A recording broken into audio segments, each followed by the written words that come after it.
Noticia en desarrollo en Noticias Caracol.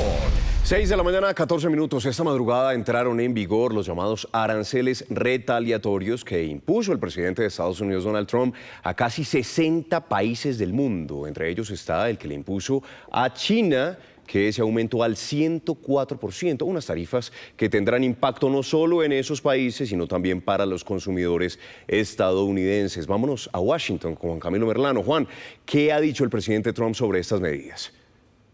Andrés, que Estados Unidos ha sido estafado por izquierda y por derecha, pero que ahora llegó el turno de los Estados Unidos de cobrar, de estafar a esos países que se han aprovechado de esta economía. Los aranceles, en efecto, el que más se destaca es el del 104% a China, que es una respuesta a la retaliación que ya había impuesto China con un arancel del 34% en contra de Estados Unidos, fundamentalmente porque el presidente Trump en un inicio, recordemos que la semana pasada le había impuesto a China su propia tarifa del 34%. Pero también hay una serie de países, particularmente en el sudeste asiático, que son un punto de operación de varias empresas, compañías estadounidenses que van a recibir aranceles durísimos, que desde hoy ya los están recibiendo. Vietnam, por ejemplo, también está Taiwán, también está Tailandia, Camboya, todos esos países están recibiendo aranceles y eso afectará el precio de compañías, por ejemplo, Apple, Nike, Microsoft, Amazon, muchas de esas compañías, que a su vez eso se verá trasladado en los precios de los productos que los consumidores estadounidenses tengan que asumir aquí en territorio estadounidense. Entre tanto, el presidente Trump, si bien toma estas acciones retaliatorias, dice que está abierto a recibir propuestas, que le ha ordenado a su equipo radicar acuerdos personalizados a la medida para cada uno de los países que se han aproximado a la administración para negociar. Pero junto al Partido Republicano anoche se burló de esos países que hacían fila y dijo que le están besando el trasero. Esto es más grande que cualquier acuerdo. Algunos de ustedes trabajan para empresas. Sus empresas son insignificantes. No me importa cuán grandes sean comparadas. Esta es la mayor transacción en la historia de nuestro país. Porque les digo, estos países nos están llamando, me están besando el trasero, se mueren por llegar a un acuerdo. Por favor, señor, hagamos un acuerdo. Haremos lo que sea, señor. A esta hora los futuros de la Bolsa de Valores de Nueva York, el Dow Jones, Standard & Poor's y Nasdaq, indicadores del mercado, caen ligeramente por lo que ha sido este escalamiento en la guerra comercial con China. Que esta política arancelaria de Trump no solamente le ha merecido críticas de clase empresarial, de sectores políticos y de ciudadanía y de otros países, sino también ha generado problemas en su mismo gobierno. Ha habido una pelea en las últimas horas entre el multimillonario Elon Musk y el asesor económico de Trump, Peter Navarro, porque Peter Navarro dijo que a Musk no le gustan los aranceles porque Tesla es altamente dependiente de una cadena de producción a partir de China. Musk dice que Peter Navarro es un verdadero imbécil, que eso es mentira. La Casa Blanca asegura que los niños serán niños y que hay que dejarlos pelear. Juan Camilo, vamos a continuar ampliando esta conversación porque sin lugar a dudas son muchos los efectos que ya se empiezan a sentir en las economías a escala global. Por eso hacemos el contacto a esta hora con Germán Cristancho.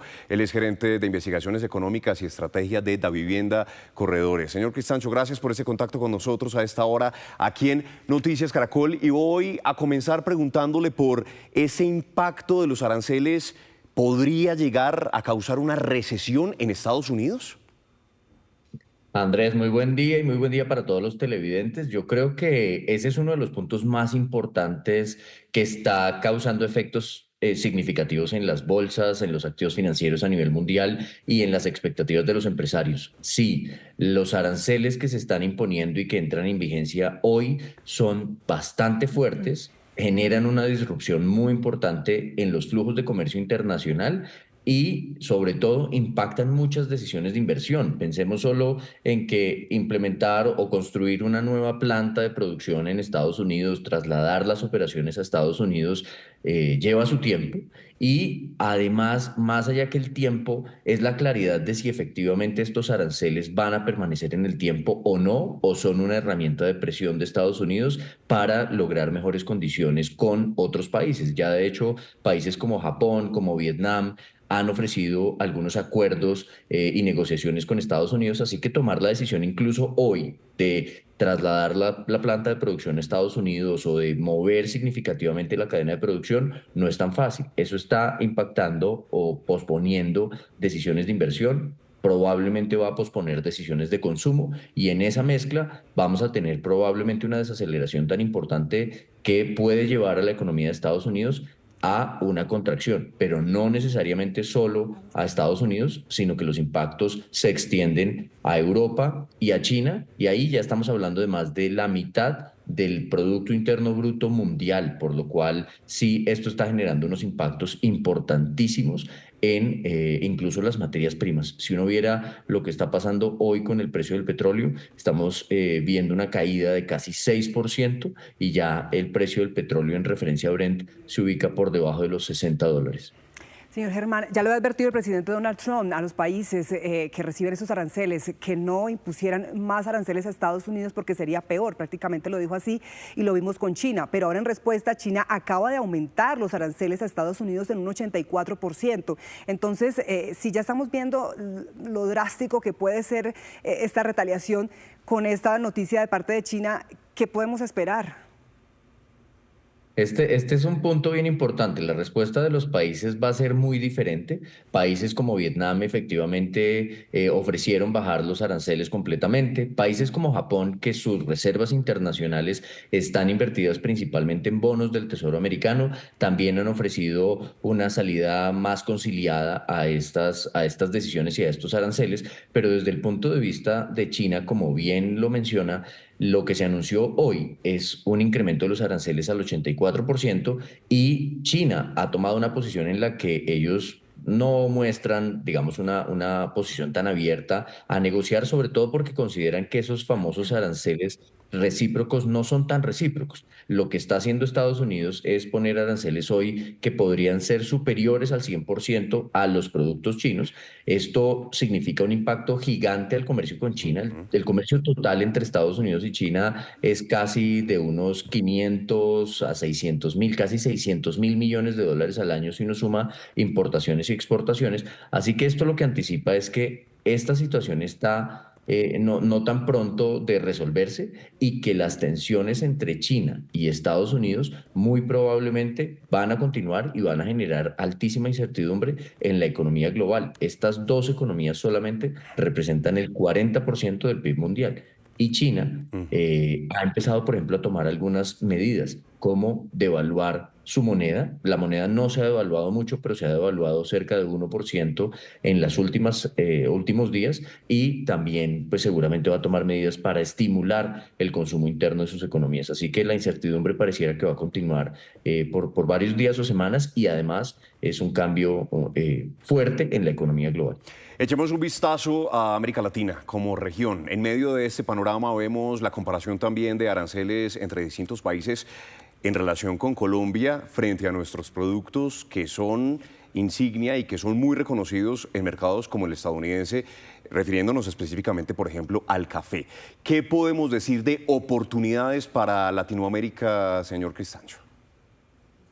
Bueno, Latinoamérica tiene una posición que inicialmente tiene una ventaja relativa con el resto del mundo. Los aranceles que se le imponen a América Latina son del 10%, comparativamente con aranceles del 20% a Europa, del 46% a Vietnam y de niveles mucho más altos así hacia otros países. Lo cual quiere decir que Latinoamérica podría llegar a convertirse en una plataforma de reexportación hacia Estados Unidos. Lo otro que es importante es que en países como Colombia, productos como el petróleo o como el oro quedaron excluidos de estos aranceles y estos productos representan cerca del 40% de las exportaciones que hace Colombia anualmente a Estados Unidos, lo cual quiere decir que para Latinoamérica hay algunos productos que van a entrar a Estados Unidos sin arancel y también quiere decir que probablemente la región puede ser atractiva para generar esas exportaciones hacia Estados Unidos y generar un aumento del comercio, lo cual quiere decir que la oportunidad de inversión es interesante. ¿Cuál es el punto clave de todos modos que genera un contrapeso? El contrapeso lo está generando sobre todo la caída de las materias primas y la devaluación que estamos teniendo de nuestras monedas. Si vemos la cotización del dólar en Colombia, ha alcanzado niveles superiores a 4.400 pesos muy rápidamente. Y al ser nosotros países importadores, también nos vamos a ver afectados desde el punto de vista de mayores presiones de inflación y probablemente de limitaciones que va a tener el Banco de la República para mover sus tasas de interés, y eso mismo pasará en países latinoamericanos. Entonces, yo creo que todavía está por decantarse un poco esta oportunidad, pero sí creo que en América Latina hay una visión más favorable. De ahí también la importancia, señor Cristancho, de la definición que se haga de esa hoja de ruta, de esas estrategias por parte del gobierno, de los empresarios, de todos los sectores, para hacerle frente a este desafío que es un desafío mundial y que obliga no solamente a pensar en la diversificación de mercados y geográfica, sino también en otras estrategias que puedan potenciar la productividad en el país. Señor Cristancho, gracias por ese contacto a esta hora con nosotros aquí en Noticias Caracol. Andrés, muchísimas gracias a ustedes y que tengan muy buen día. Igualmente.